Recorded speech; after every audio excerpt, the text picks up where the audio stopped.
What's good, y'all? Welcome. You are now tuned in with the Snug Wrestling Podcast. Welcome to the show. Welcome to 2026.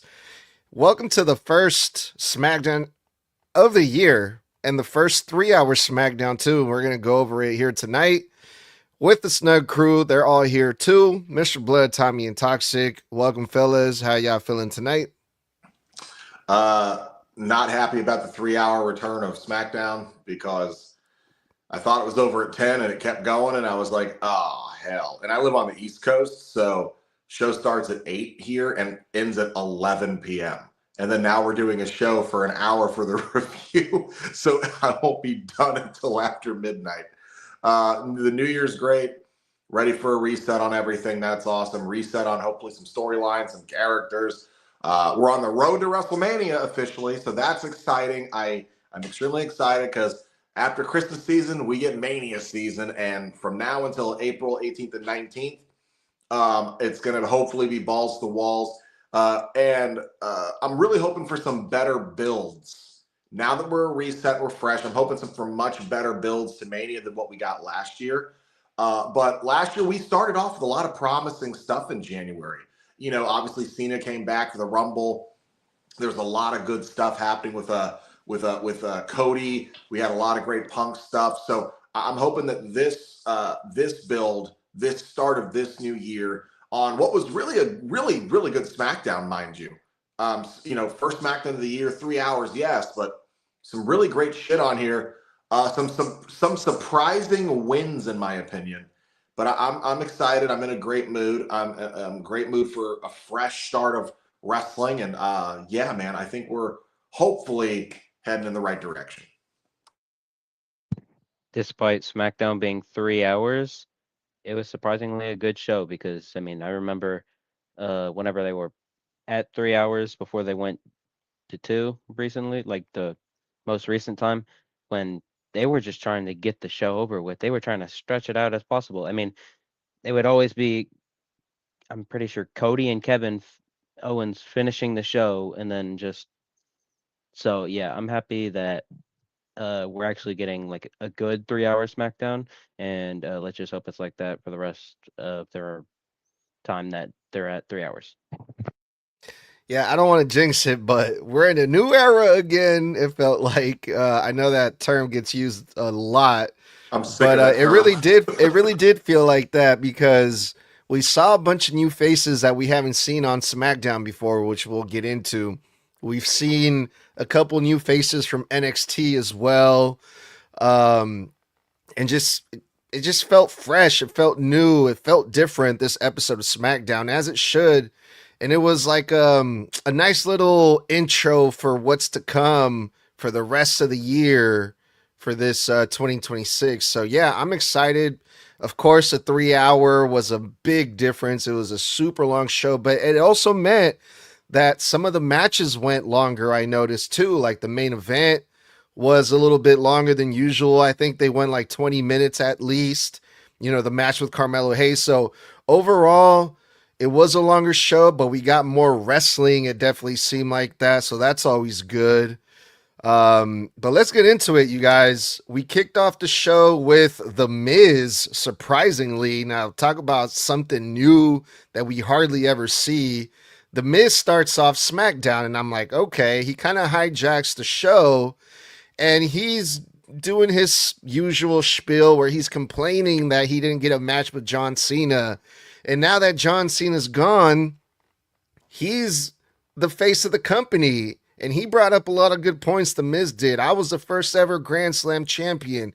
These youngins backstage, they need to respect me. They don't respect me. But now that Cena's gone, I'm the new face of the company. I won this championship and that championship, and everyone should be looking up to me. And I'm like, God damn it. He brings up a good point because, I mean, he is one of the veterans now. Now that Cena's gone, you know, The Miz is there. And then Randy Orton's music hits, and then I'm like, okay, this is the face of the company. New year, Randy Orton's back. We haven't seen him in what feels forever, but what a way to kick off the new year with the Viper Randy Orton making his return and hitting The Miz with not one but two RKO's. Welcome back, Randy.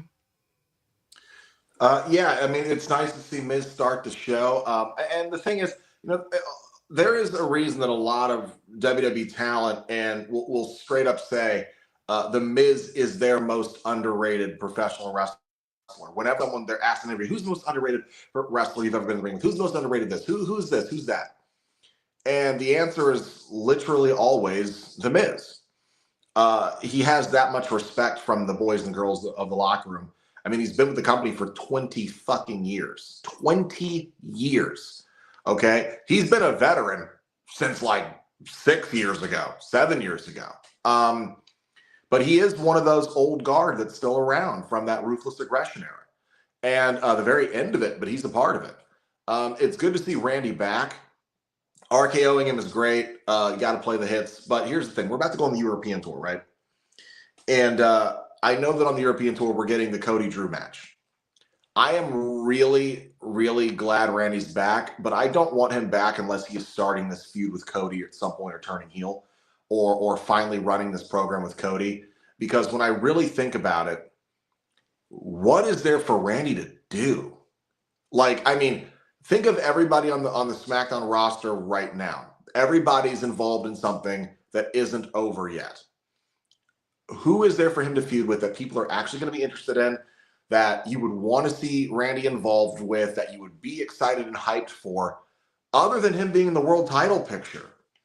And because KO is out on injury and surgery and recovery, I don't see anybody else for him to really be back for other than Cody. I really don't. If you're not going to do it, move him to Raw. Because to me, having Randy back is great, but he's always back for like a month and a half, 2 months, it seems like, and then he's gone for a month and a half to 3 months since he's returned to SmackDown.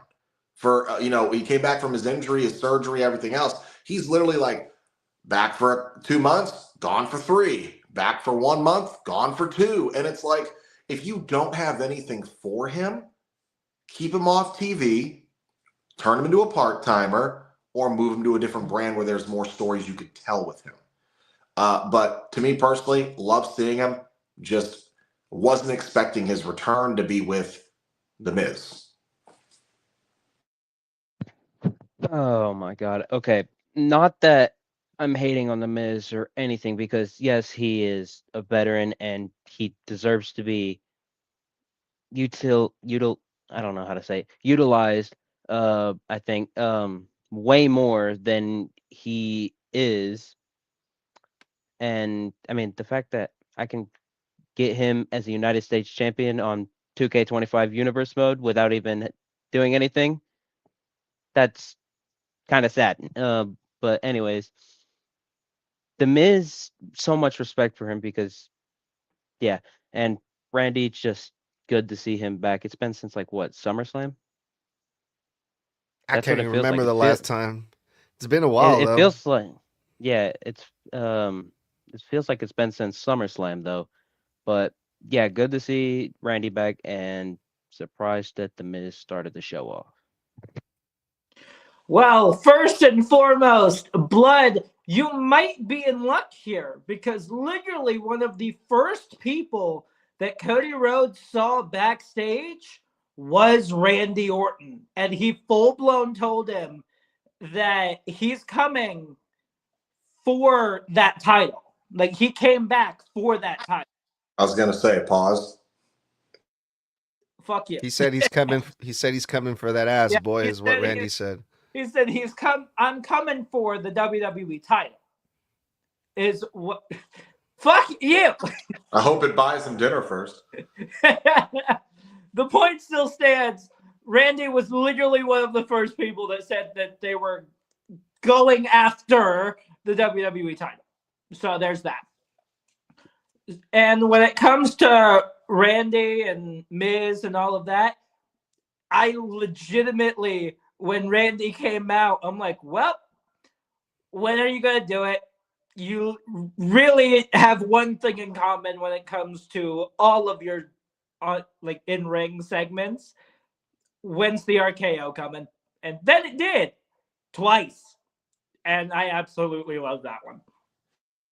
Yeah, Randy Orton did have a backstage segment with Cody Rhodes right after the opening segment with The Miz, where he said, I know you got this match with Drew, but after you're done with that, then I'm coming for the title. But Randy Orton is not the only one who made it clear that they're coming for Cody's championship. There was a couple other guys just on this show alone that made claims of just that same thing also, which, we'll talk about those names later on. Um, so yeah, man, excited to see Randy back. Excited to see that fucking feud between Randy and Cody. But I don't know, man. I feel like there's a lot that Randy can do or feud with, like Kit Wilson. That'd be cool. No, I'm joking. Um, let's go on to the shout out to Ali Hamza says, hello, Mr. Tommy. Tommy, you got a lot of fans, bro. Every time we're on, the comments are always calling you out, bro, challenging you for your championships and shit. There's still But one they have yet to go after. The only Yeah. one that's not signed. I'm surprised you're not wearing it, but yeah. Oh, I Yeah. bring him up all the time. I'm Tommy's tag partner. To get through him or get to him, you got to go through me. But And then I'll I'm be- gonna turn heel on Tommy and take his title. I'll be Tommy's wise man. I'll cut all the promos for you, Tommy. Just walk And I guess through, I'll just be the "I love ref. you, Tommy." And then I Tox guess I'll could just be the ref. Yeah. I'm gonna be like, and The Tommy fast count. here, he's gonna come after that ass, boy. Oh God. Yeah. Toxic, do the fast count. 1, 2, 3. That ref was trying to fuck on me. Yeah. Yeah, Tox. Just don't do that, Tox, and you'll be just fine. 1, 2. It doesn't matter. Yeah. It doesn't matter if I count to 3. All right. What does matter is this opening match, the 8-woman tag team match. And it was actually really good. At first, I was like, oh my God, here we go. All these fucking women, there's 8 women in this match, and this match is going to be whatever, right? Well, it wasn't, because they set the tone for this really much better show than I expected for SmackDown, right? And on one side, you had Io Sky, Rhea Ripley, Charlotte Flair, Alexa Bliss versus the heels, who are the Kabuki Warriors, Lash Legend, and Nia Jax. And just what a fucking team we had on the babyface side. Alexa Bliss started off the match, and it felt like they did like not 1, not 2, but 3 hot tags in this match, because all of the baby faces on that team are all huge fucking stars. When they tagged in Charlotte Flair, the people pop big, and Charlotte Flair hits the ring, and she gets her offense, and the people are getting behind Charlotte. And then it's like, oh shit, well, Io Sky hasn't been tagged in, she gets tagged in, the place blows up, and Io Sky does her shit, and I'm like, holy fuck, they really built up to that final Rhea Ripley hot tag, because that was the one that was really gonna blow the place up, and it did. Rhea Ripley got the last tag of the match. Boom, the whole place explodes. That's when everything starts to break down. And Lash Legend again looked really fucking good tonight. I got to point that out. But man, it was a great opening match. I got to say, I got to be honest, I was really impressed by this one, fellas. Yeah, I'm going to shout out probably my favorite wrestling podcast that isn't ours, Wrestle Talk. I listen to him every day. And one thing Ollie Davis, who's the main presenter and the owner of the company, always says is whenever WWE used to throw all the women just into one thing together because they didn't have anywhere else from on the show back in the day before they were booking them properly, he would always go, all of WWE's women standing in a row. And he would do that like every single show review because WWE would book the women the same way for like 6 months. So it became a segment on their show, which tells you just how far they've come with this booking. Now, though we still see all these women involved in the same match, like you said, look at the teams. The babyface side is all fucking multi-time women's world champions, okay? And then on the other side, you have Nia Jax, multiple-time world champion. You have Asuka, multiple-time world champion. You have Kairi Sane, multiple world tag team champion. And then you have Lash Legend, up-and-coming badass. And, I think the only, as much as we're bitching about the 3 hours, right, because it is a long show, they get to have these shows breathe a little bit better. You feel like the matches have more time to cook, more time to breathe. They don't just sometimes, on a 2 hour show, you'll have a match that's like starts off really slow and then ramps up, just immediately goes to the finish. And it feels like there's never a middle in the match. Well, with these matches tonight, I feel like almost every match, specifically this one, because of all the hot tags too, which really made me recognize it, felt like it had a first, a second, and a third act to the entire match. Baby faces win because Rhea fucking just cradles Kairi off of a reversal from the top rope and then just looks at her, headbutts her like she's cradling a baby, and headbutts this chick right in the face, and then sets her down, picks her up, riptide.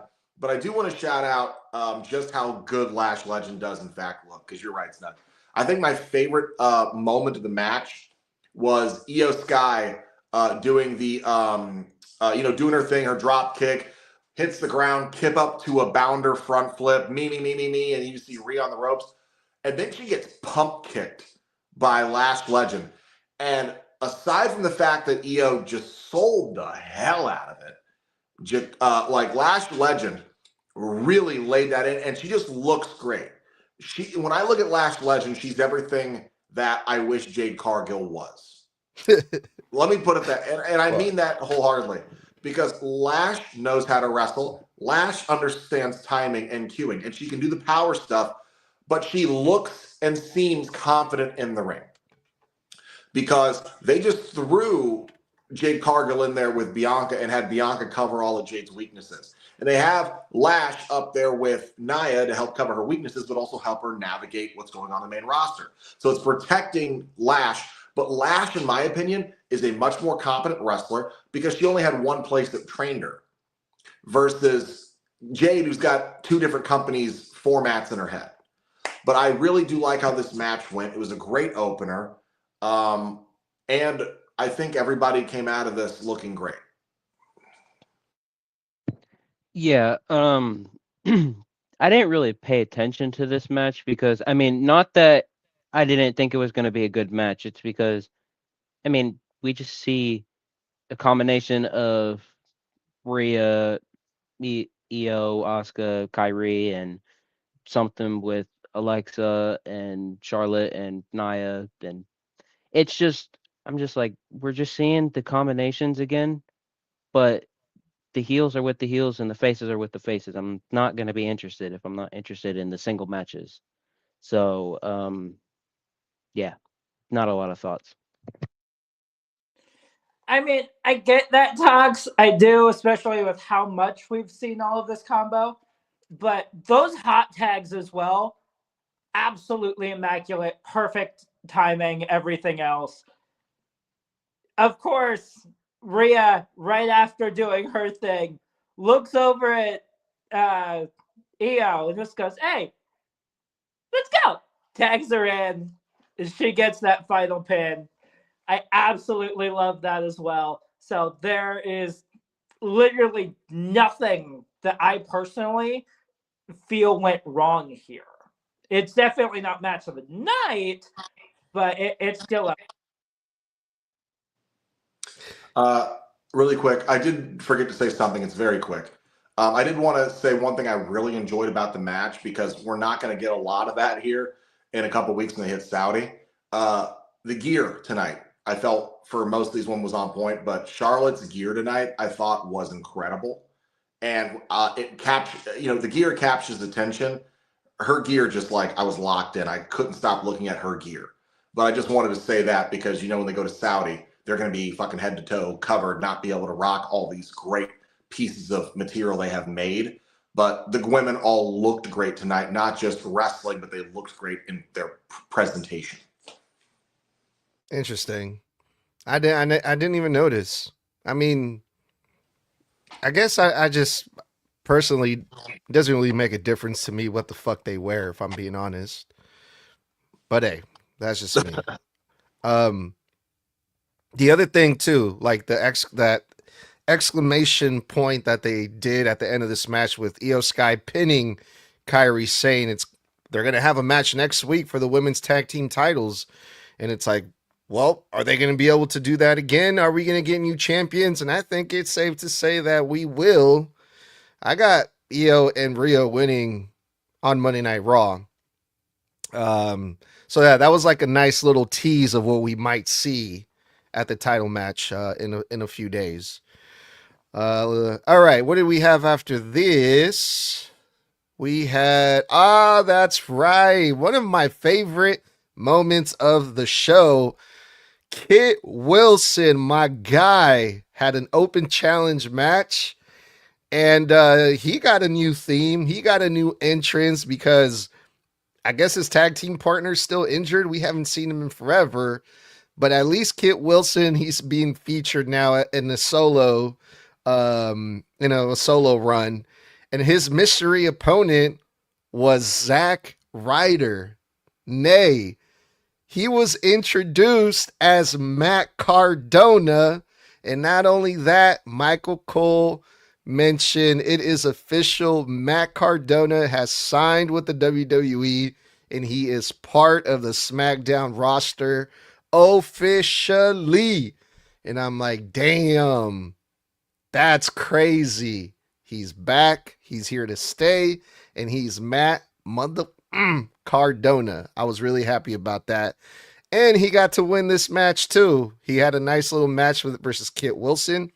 Kit Wilson didn't look half bad, I got to be honest. But the right guy won here, fellas. Yeah, I mean, it's an interesting repackage of Kit Wilson. They've dropped the Yes Boy stuff. He seemed much more serious, but now his new thing seems to be screaming at everybody, calling them, saying they're toxic. It's fine that you repackaged him, but if you were going to repackage him, I wish you would have just repackaged him completely away from the flamboyant stuff, because I feel like I really wanted to see those guys at some point be very, very serious threats, because I could buy them in the singles division or the tag division if they weren't like prancing around dressed and wrestling and acting like undercard. So when I saw him tonight, I was like, oh, serious. And then he's like, toxic, toxic, toxic. And then not this one. And then literally was just like dressed in that, super high waist fucking. I was like, they're keeping the flamboyant stuff. And I have nothing against their pretty boy stuff, or their Yes Boy stuff. I like that stuff when they're together. Individually, it doesn't work, and if they're not going to be together anymore, I feel like a serious heel repackage would have been in order. Love the return of Matt Cardona. They remixed his track, so instead of it doing the full woo woo woo, all the radio, it was literally woo woo woo. And then he got his new theme mixed in, and it was great. One of Def Rebel's better mixes. He looked great. Rough Rider is always fun to see. Glad he signed. And when it comes to it, Matt Cardona is when I look at wrestlers, Matt Cardona is like the epitome of will it into the universe for yourself. This guy got fucked out of his original run in WWE, screwed just because he got himself over. Oh, I'm sorry, I was trying to be successful in the industry I work in. And then made a name for himself and became the king of the indies. He willed that into existence by working his ass off, saying, I will be the best and biggest star out here. And he fucking did that. He willed and said for years, I have gear already made for whenever they bring me back to WWE. It's already made, meaning he was prepared. He said, I had it made as soon as I left.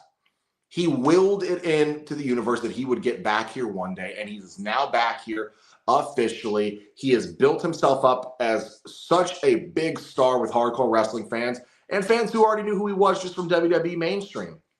Proud of him. Really happy to see him back. And it was a nice, fun little way to reintroduce him to the crowd. But I like that he's not Zack Ryder. I like that he's Matt Cardona, because I feel like that's a fresh start for him back in the company.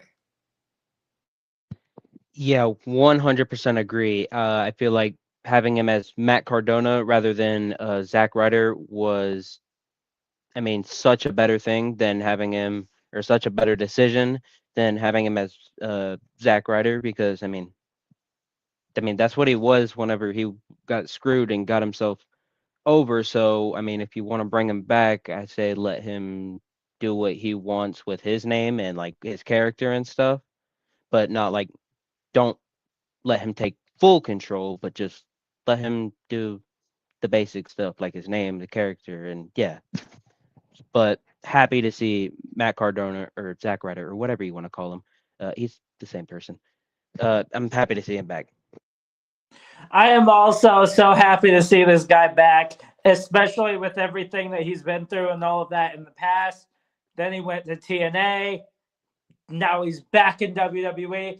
People who actually watch NXT will know that he's even been going by Matt Cardona when he was down there for a bit. Like, not while he was fully in NXT, because he wasn't, but still, that's just how the NXT fans at least knew him. So him being back, so happy with that. Kit Wilson, what the hell? His entire thing was extremely weird. I did not like it. And personally, at least right now, he seriously needs his partner there. Or else, for me, he just goes downhill. To Kit Wilson's credit, I did like his new finish. They called it the tourniquet. It looks like an inverted twist of fate. And I think Matt sold it very, very well for him on a very first time view of the audience seeing this new finish. Because I couldn't tell you what the fuck their last finish was. I swear I have no idea what finishing maneuver that they used to use. But I still think, to Kit's credit, aside from all the praise to Matt Cardona we're giving, well-deserved praise, mind you, I do think Kit Wilson at least deserves praise for, aside from the character shit we're not all on board for, most of us anyway, I like that he still looked great in his reintroduction as far as in-ring work. Kit Wilson is a future undisputed champion. I'm calling it now. Get out. Yeah, no, dude. Again, fucking Matt Cardona, part of SmackDown officially, and on the same brand as his wife, which I'm sure that's always nice. And I also noticed when he had Kit Wilson set up in sitting down in that corner where he usually does the woo woo woo and then hits him with the boot. He didn't do that. So it kind of made me feel like the WWE had to, at first in the Titantron, it said Zack Ryder because the last time we saw him, he was introduced as Zack Ryder. So like they're trying to transition into, well, we can't just bring him back as Matt Cardona like out of nowhere just like that. So I think eventually they're gonna start getting away from that Zack Ryder thing that they did years ago, and Matt Cardona is really gonna be able to be himself now. He's not gonna be doing the woo woo woo thing anymore. I'm willing to bet. As they should, because look, he himself doesn't have a problem with it. He was interviewed on Chris Van Vliet a while ago, and he goes, because Chris asked him, if they brought you back as Zack Ryder, would you be okay with that? He goes, absolutely. And he goes, I just want to go back. They can bring me back as Matt Cardona. They can bring me back as Zack Ryder. I'm game for anything. And that's what I like about him. He has such a positive attitude towards it that this is why he's here, because he's willing to play the game, willing to do the right type of business without being the guy that makes it difficult. And when it comes to Matt Cardona himself, I think that it makes total sense for WWE. Why wouldn't you guys want him to come back as Matt Cardona? He's the king of the indies. He is the go-to guy. When you need directions, you need to know how to start your career. When you get kicked out of whatever company you're in, you call this guy. He built himself up. He is in my opinion, he is a self-made star, in my opinion. I don't care what anybody says. He might have had WWE's platform, but he made himself the star that he's into. He made himself into the star he's into the first run, then when he got fired, and now that he's back. So Matt Cardona is much better than Zack Ryder because it allows him to go, all that work I put into the name Matt Cardona is now on WWE TV. And it's going to bring a lot of those indie fans of his, maybe who aren't WWE fans, and bring them in to watch him. And I think it's a win-win. Yeah, and it kind of gives me hope for like some of the other guys that have been released recently that people like Karrion Cross. There is second chances. I think it kind of sends a good message like, hey, we're gonna bring back Zack Ryder, but we're gonna let him do his thing as Matt Cardona.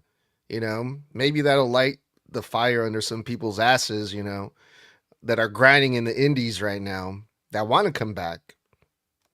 I don't know. It's just a thought. Speaking of new faces and people we haven't seen in a long time, that it was kind of refreshing to see Sami Zayn. We saw him come back. I'm really glad to see him back. Another guy that we haven't seen him on TV. Well, he was on TV at John Cena's final match, but he was sitting in the front row. He wasn't part of the show, but he was there.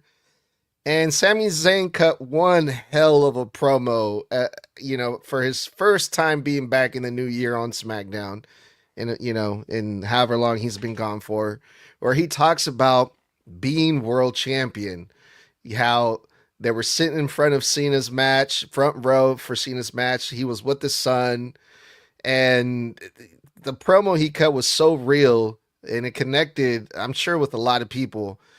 John Cena's never seen 17, but how come you've never won that championship, Dad? And I'm like, fuck, that's crazy, right? So great promo by Sami, and he's like, hey, this time I'm being for real. This time I really am gonna win that championship. I'm gonna bring it home to my son, basically, because I've never won it before. And I'm thinking perfect timing because we're right around the corner from Royal Rumble. That's going to be in Saudi. So, hey, Sami Zayn has a pretty good fucking chance to win that Rumble, go to WrestleMania, and hell, maybe even become WWE Undisputed Champion.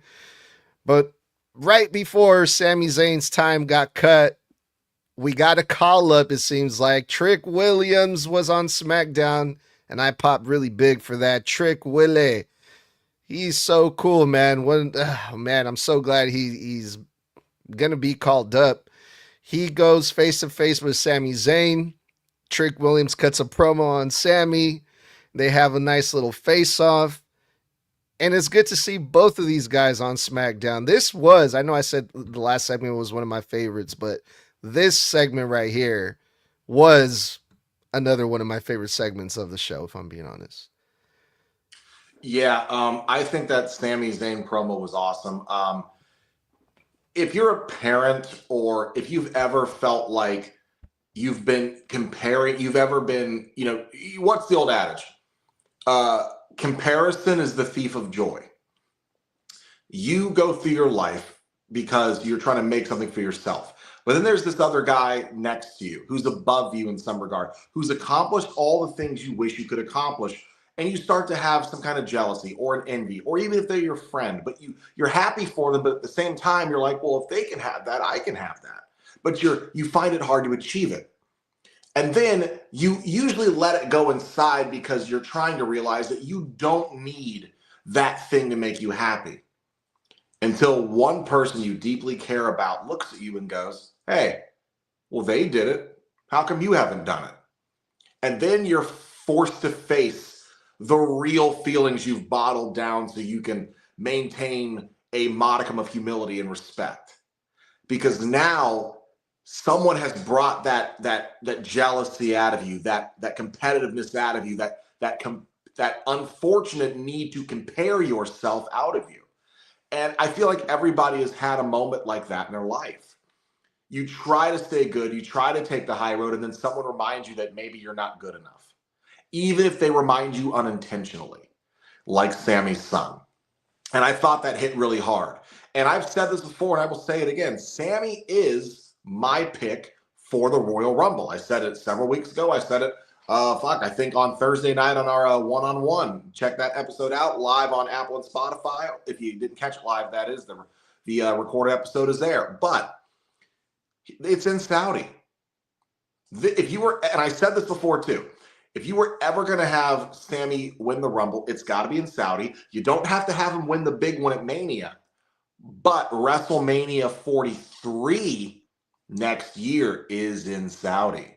So if you have him win the Rumble this year, go on to not win at Mania at 42, you retell the story of the climb next year, like you did with Cody, like you did with Jay.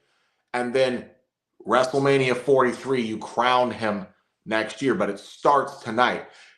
The story of next year will be the redemption of Sami Zayn in Saudi Arabia. And I thought Trick coming out was cool. Nice call up. Glad we got a new face.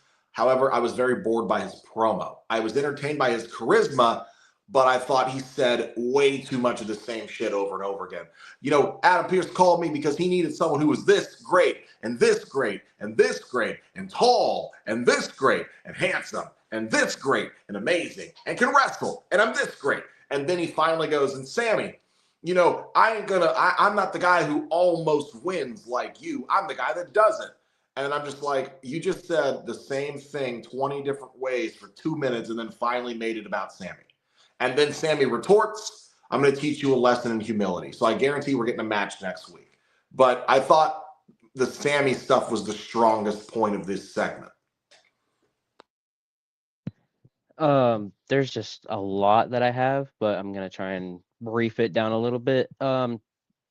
Definitely, Sammy is one of the picks that I feel like many people have for the Rumble this year. Also, as in like a guy as in like Randy, because I mean, to be honest, everyone that came up to Cody backstage, they are a potential winner for Royal Rumble. I mean, just anyways, the promo was fine. I mean, yeah, I totally agree with Blood. Everyone has probably had a moment like that. I know I have. Probably Tommy has. Edgar or Snug. My God, excuse me. Snug probably has, but just that probably hit hard for him. And yeah, Trick. I'm so glad he is getting called up as long or along with Oba because we've been getting like video packages. I want to say of Obafemi, and it's just Obafemi's name in blue. So we obviously know that he's going to the blue brand, and then we know Javon's going to Raw.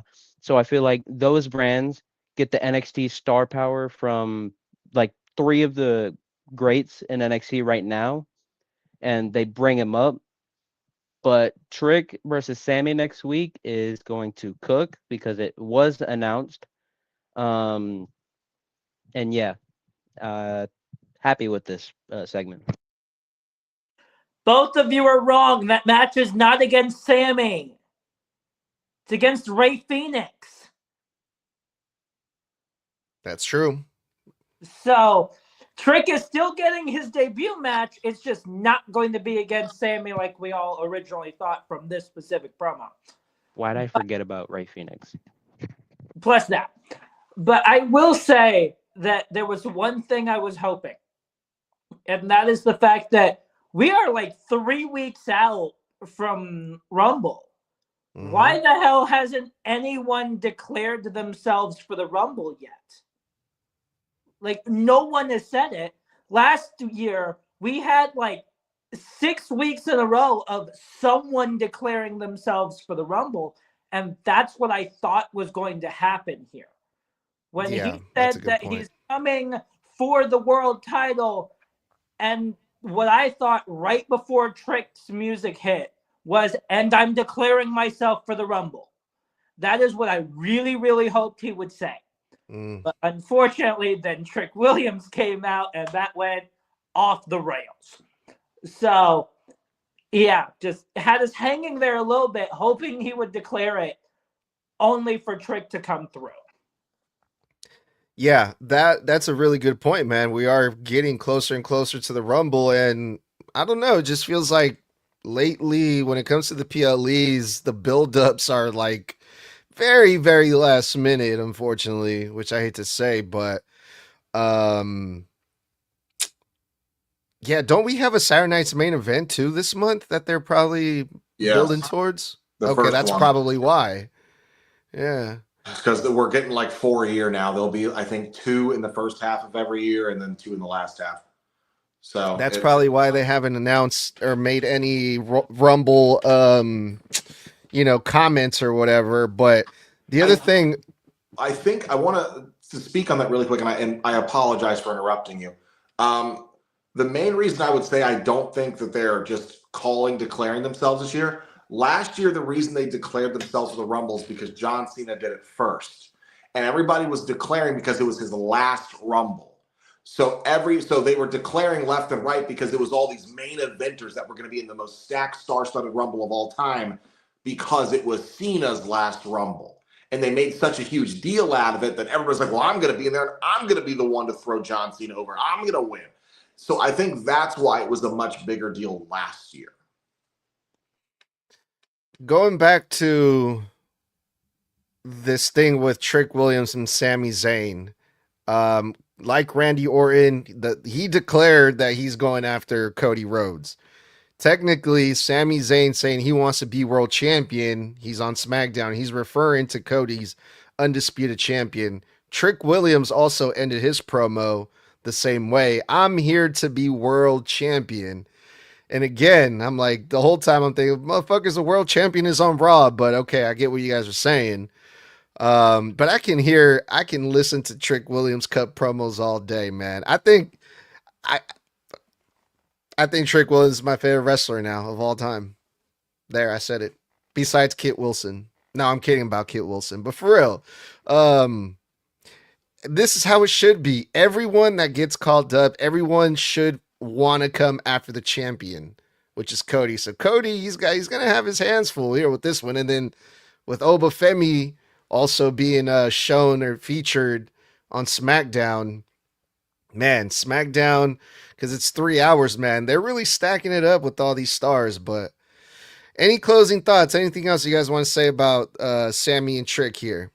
I think, well, actually, I wanted to say something about Oba, but when you said Oba's coming as well, I thought, well, as soon as Cody is done with Drew in that feud, I could see Oba trying to go for the championship, and then Drew screws them over as payback for Saturday night's main event. And I think the next feud we could be looking at in the first main roster feud for Oba is Drew. But when it comes down to it, with Trick, like, you just got here, you've been here for 5 seconds. Why don't you try mid-card title first, and let's see if you're world title material. That's my thought. Here's a problem with that. The current U.S. champion is Carmelo Hayes, and they have a long fucking history from back in NXT, and I don't think we need to see that again in the main roster. I think we do, because the majority of the main roster fans don't watch NXT, so they haven't seen that program. Yeah, I mean, yeah, there's a lot of things that Trick Williams can do. I mean, he's True. going to wrestle Ray Phoenix next week. That should be dope. I mean, Carmelo Hayes is there, which we'll talk about in a little bit. But yeah, when it comes to Obafemi, just really quick, Tommy, and then I'll let you go. He's still NXT champion. So I'm kind of interested how that's going to play out. Obafemi has a title match on Tuesday on NXT versus Leon Slater. I think Obafemi shows up next week on SmackDown I think they're in Berlin for the 3 Stages of Hell match. I think that's when we see Obafemi, but we'll see what happens. Go ahead, Tommy. There was a couple things with Trick Williams that overall kind of made me cringe a little bit, like when he referred to himself as fucking dark chocolate, like he does in fucking NXT all the time. I'm like, why the hell are you doing that? Let's talk about it. When it comes to Oba as well, with the fact that we saw his name in blue, that means one of two things. Either they are doing exactly what they did with Kevin Owens during the Black and Gold days with pulling him up while he's champion, or Snug, we basically got our ending for that match via SmackDown. Yeah. So yeah, welcome Trick Willie to SmackDown. And speaking of Trick Willie, his former BFF, his best friend forever, Carmelo Hayes, he announced that he's going to continue the open challenge after this week. But on this episode of SmackDown, he wrestled Johnny Gargano, and this match was really fucking long. And I'm gotta be honest with you guys, and I'm going to piss a lot of people off. This is not a good start for me, how I'm feeling Carmelo Hayes' new U.S. title run because his first week as being champion, he defends versus Johnny Gargano, and Johnny Gargano beat the fuck out of Carmelo Hayes throughout most of this match. And it took Carmelo Hayes forever to beat Johnny Gargano, of all people, where they went like 20 fucking minutes. And that to me doesn't scream this is a strong, convincing United States champion. If it takes you this long to beat Johnny Gargano, it's kind of hard for me to believe that you're gonna have a long and lengthy title run. What are you gonna do if you face Tamatanga or Tommaso Ciampa or some other more serious competitors? Shinsuke. So Shinsuke Nakamura, it's just like, oh my god. But Carmelo Hayes retained, but I wasn't too happy of the outcome, if I'm being honest. I gotta completely disagree with you, man. You guys are forgetting who the fuck Johnny Gargano is. That's Johnny Wrestling. That guy was the biggest star in NXT Black and Gold. He was one of the biggest deals on the planet on the Indies. He was the reason at one point NXT was on the map with him and freaking him and Tommaso Ciampa. Time out, Mr. Blood. Well, Didn't you just say nobody watches NXT? They did when it was Black and Gold, brother, because it was more popular than main roster TV during the Black and Gold brand. Because Black and Gold was during that horrible late 20 or early 2010s era. How long ago was that? Like 2012 to 2015. That was a big deal back then. And Johnny, you're forgetting Johnny Gargano, the stand and delivers that they did, the takeovers that they did, those are the same shows that put Bayley, Sasha Banks, Charlotte Flair, and like all of those girls on the map. Those shows. Those are the ones that made them stars. Johnny Gargano was an NXT champion multiple times. He was a stable leader. Johnny Gargano, when he got called up to the main roster like 2 years ago, in case you're forgetting, they had him having competitive matches with everybody, and he was beating everybody for like 2 straight months. You are forgetting just how good this guy is. I wouldn't count him out just because he's a tag wrestler. This guy is Johnny fucking Wrestling. He is a better wrestler than Carmelo Hayes, period. Carmelo is a nice, flashy wrestler. Johnny Gargano was at one point the highest prospected wrestler on the independent scene at one point, even more than that of Matt Cardona. So this match to me was fantastic. The audience loved it. They got "This is awesome" chants. It was hard hitting. Blood got spilt. Right guy won, but it was a hard fought match, which is what you want. The only thing I'm worried about the United States Championship picture is I don't want a heel to win it. Because if a heel wins it, you know the open challenge is over. Because they're gonna be chicken shit. They're not gonna be willing to put themselves at risk. So the only thing I can see about this title, this championship open challenge, is that it has to kind of keep getting won by baby faces. Otherwise, we lose the luster of the open challenge. And I think you almost book yourself into a corner that way.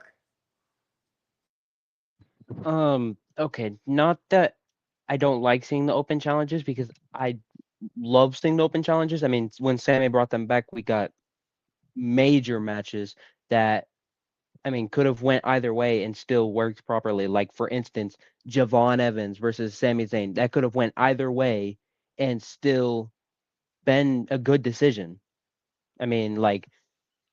It's just I'm starting to get bored of it. I'm starting to get bored of it just a little bit. Ilya, he did what he had to with the United States Championship, and now Carmelo Hayes, either he needs like a really good run and have like really good matches and like an actual open challenge, and like instead of like, oh, this person comes out, oh, and he's the open challenge, and yeah, just I feel like we need the actual open challenge, like where he comes out first and then whoever he's wrestling comes out after, because that to me feels like an actual open challenge, not just Like a advertising value. surprise, like a Yeah. surprise competitor. Yeah.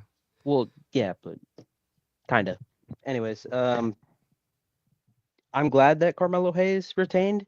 Right guy won. I mean, just how are you gonna compare him to Johnny Gargano like that? Like saying, "Oh, Johnny lost the NXT North American Championship and the NXT Championship on his first defense." How are you? I mean, just they're obviously not going to have Carmelo lose after they did that. So happy he retained.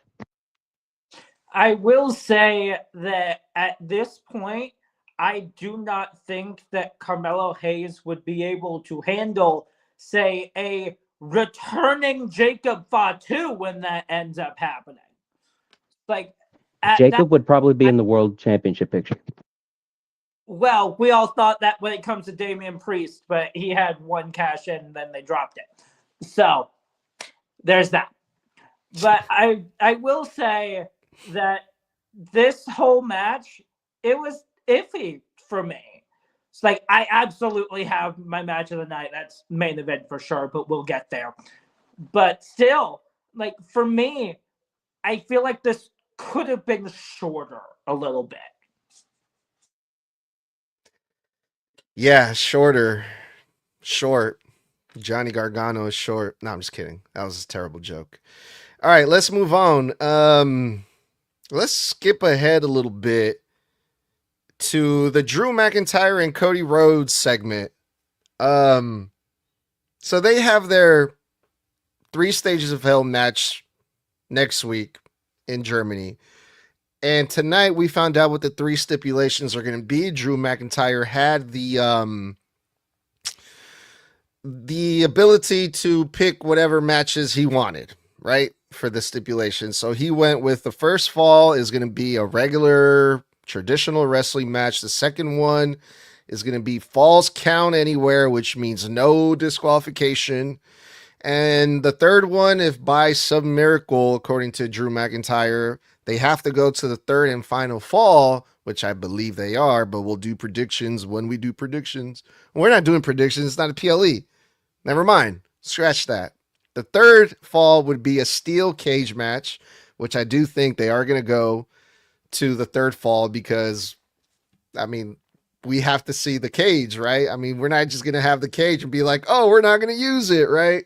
So I think it's safe to say we will see the cage match, which I think that's where Obafemi is going to come out.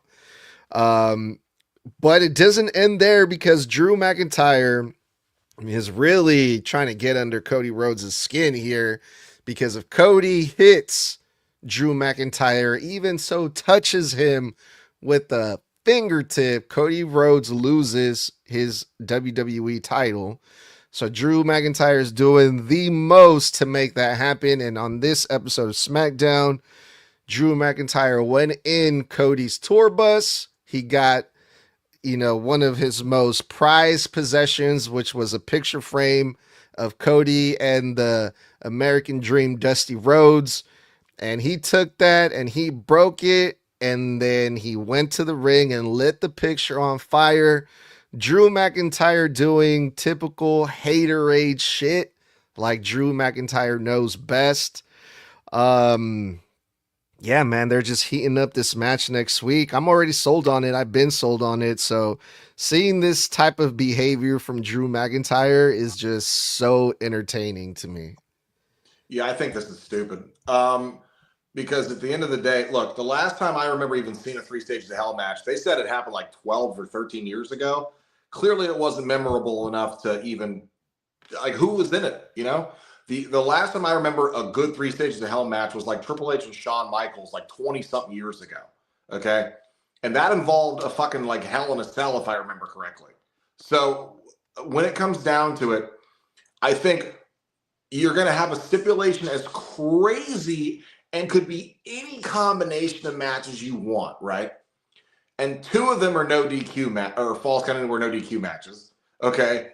And then, 2 of them are no DQ because there's no disqualification in falls count anywhere. There's no disqualification in a cage match. So 2 are just no DQ matches. One's just you're in this specific area.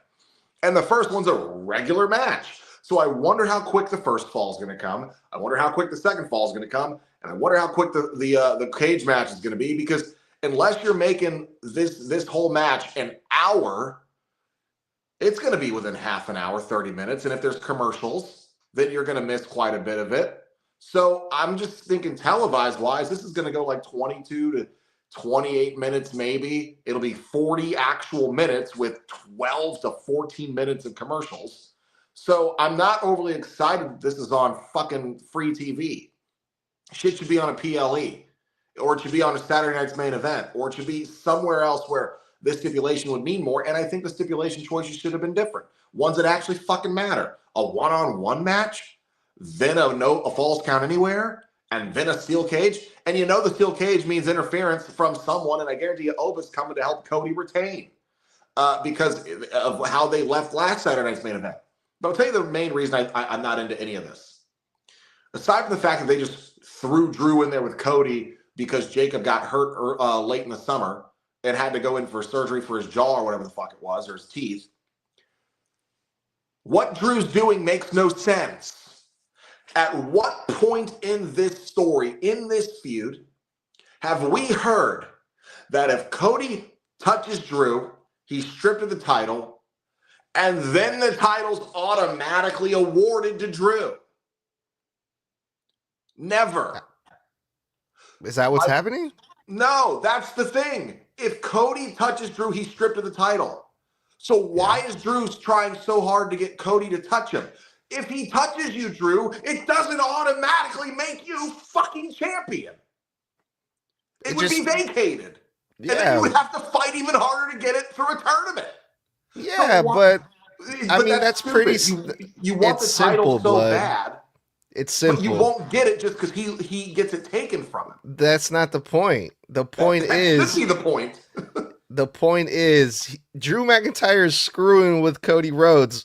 What better way to screw with him to be like, hey, I was the reason you're not champion. Even though he's not champion, Drew McIntyre still takes pride in being the reason why, but that's Cody's not champion. But through Drew's own words, that's idiotic. He said it tonight. I know everybody's talking that there's no snowball's chance in hell that Drew McIntyre is ever going to be WWE Undisputed Champion anytime soon.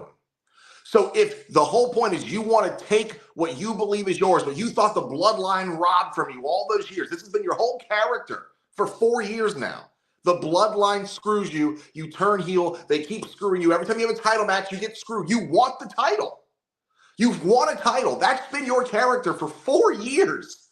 So literally, now when you have a chance to get it, the stipulation is if the guy who's the champion touches you, he loses it. It doesn't automatically afford you the championship. Why are you trying to risk your shot? Because it's petty. It's just petty. But it's I see it. Too. I see what you're saying now. So like okay. So in that sense, okay, yeah. Drew McIntyre, if he gets hit, Cody's not the champion, so there's no match. There's no champion either. Yeah.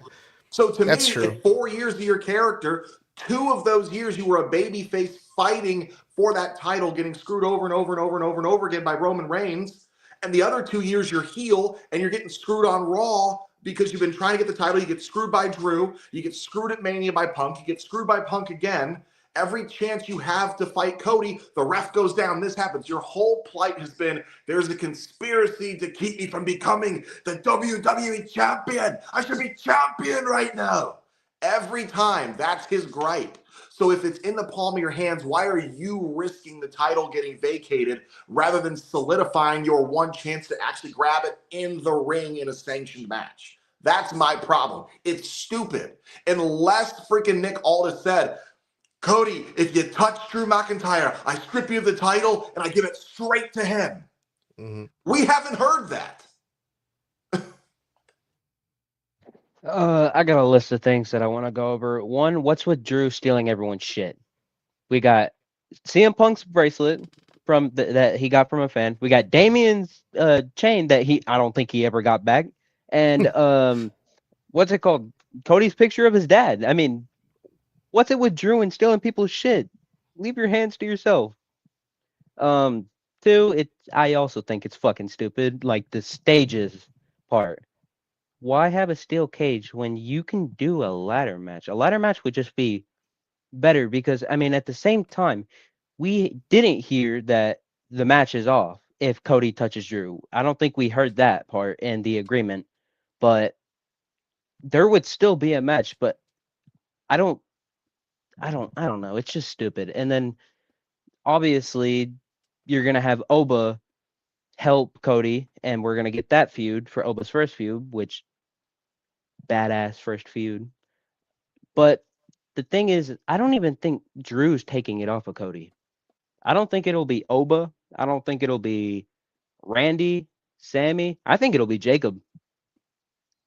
Even though he's maybe not ready yet, I Roman. think he no. The rumors are that Roman and Cody 3 is Yeah, just it. I heard the rumors. I know the rumors, but I just don't see it happening.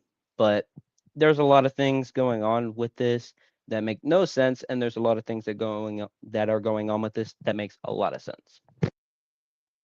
Well, we haven't seen Roman in a hot minute. So once he shows up, we can actually build to that more. But what I will say is this. When was the last time we saw somebody not only steal something from their opponent, but in the ring, burn it right in front of them to piss them off? Kane did it. No, I don't know. But that's still my point exactly. What I was going to say at the beginning before technical difficulties decided to be a bitch to me is this. SmackDown a couple of times had me screaming, Attitude Era!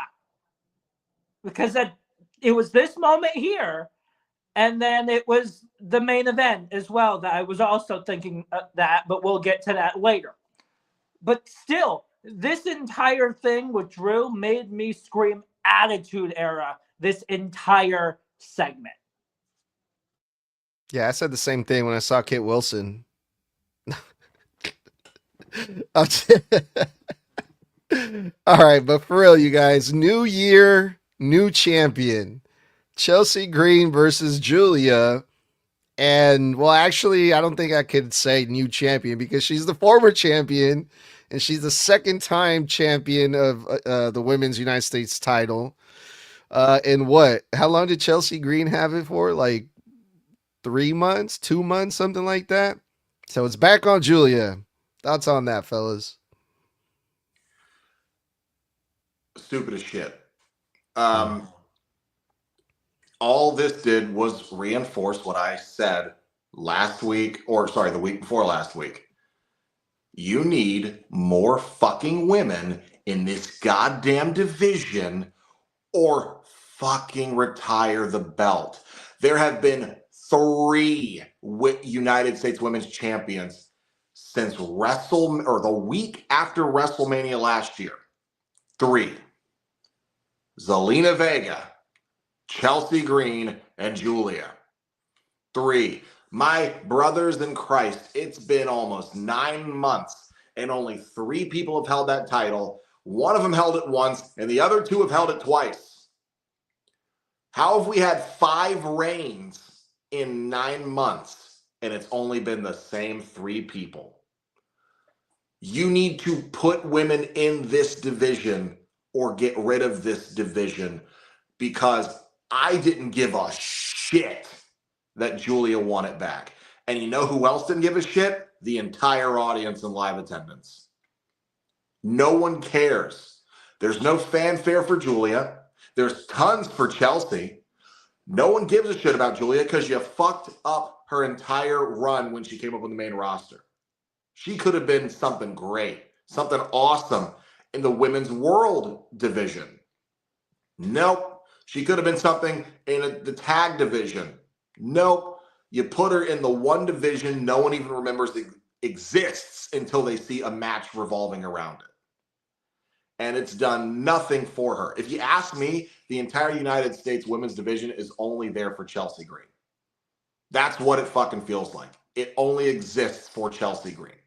She was the inaugural champion, and it feels like it was made for her, had a ceremony for her, crowned for her, built for her, and been given back to her several times now, just so you could get Chelsea over with the fans and keep her there. It serves no other purpose because no one else is in this division, and the other women that are in this division, and at this point, because they moved Zelina Vega to a fucking managerial role, there's 2 women in this division, and it's not even doing anything for one of them. Get rid of it.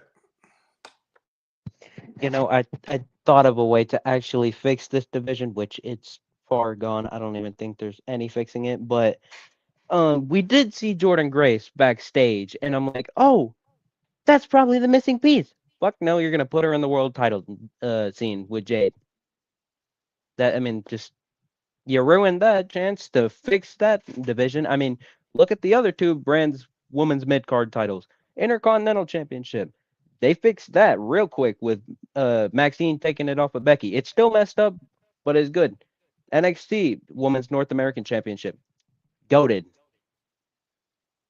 Why can't this one be like that? I forgot about Meechin. Oh yeah, Injured. and she's injured. Yay! And she got moved out of the Women's United States Championship picture and moved into the World Championship picture after Jade and B-Fab, and I don't know, the SmackDown Women's divisions is screwed up in my opinion. They need to get someone to fix that. I love how B-Fab is having matches with Jade Cargill, but she's not having them with Chelsea Green or Julia or like. Exactly. You need to. Why are you putting people in? So basically, okay, you can have Maxine Dupree beat Becky Lynch, the man, but you can't have B-Fab beat Julia, Zelina Vega, Chelsea Green. Do something to fix this division because I'm right there with Blood. Retire the damn belt. We need call-ups from NXT from the women's division. We need bring Sol Sol Ruka up, Ruka bring and Zarya up.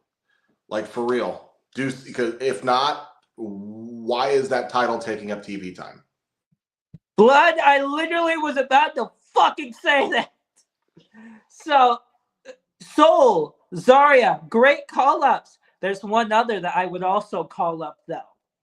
I have a feeling like the women's division down in NXT has plenty where if you take out like 3 or 4, you're fine. One of them being, for me, the GTA font queen herself, Miss Parker.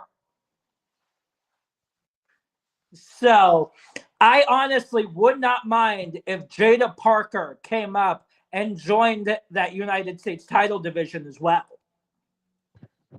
Tommy, here's the problem I have with that. Jada Parker is the same way as Javon Evans is. They need to win a title in NXT before you call them up. Because I feel like that does nothing for them, just having them basically skip the line in NXT, because that's basically what winning a championship is in NXT, is proving yourself that you're championship material. For instance, look at Stephanie Vaquer. So yeah, I don't think call her up, but Sol Ruka and Zarya, absolutely. I love how they have no problem having Jada Parker around the ring during these matches, but won't put her in the ring for one. That's not Jada Parker. Are you talking about Julia's? Who's the chick with Julia? Kiana James. Kiana James, interchangeable. Sorry. All right, y'all. The main event was an ambulance match between Aleister Black and Damian Priest, the never-ending feud between these two that has been going on for over 6 months now. And I was wondering, I was curious because of a couple weeks ago, we saw these guys beat each other up with tables and chairs, and I'm like, okay, they're going to have some type of no DQ match, and it was an ambulance match. You have to beat your opponent up to the point where you can throw him in an ambulance and close the doors, right? And you can use anything you want, weapons, tables, and we saw everything. And this was like damn near like a 30-minute match. And it kind of took forever to kind of get to the point, obviously, because it was a long match, but it started off really slow, nothing too crazy. It kind of felt like it was dragging a little bit, but towards the end, they really picked it up, and they really gave us a lot of amazing, memorable spots that we haven't seen in a really long fucking time. Like, we saw another fireball spot where Damian Priest got his revenge on Aleister Black, which was a nice little touch to when Aleister Black did it to Damian Priest a couple months ago. There was a spot where Damian Priest hit the razor's edge on the windshield of the ambulance. There was a couple table spots.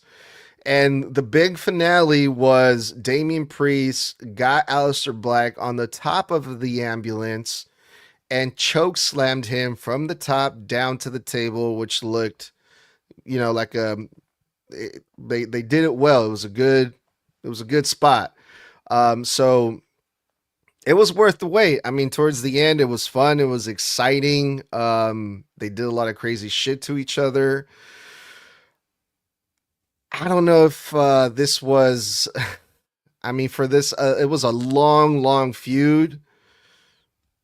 I just hope this this is finally over because these two guys did everything that you can possibly do to each other in 6 months. I feel like.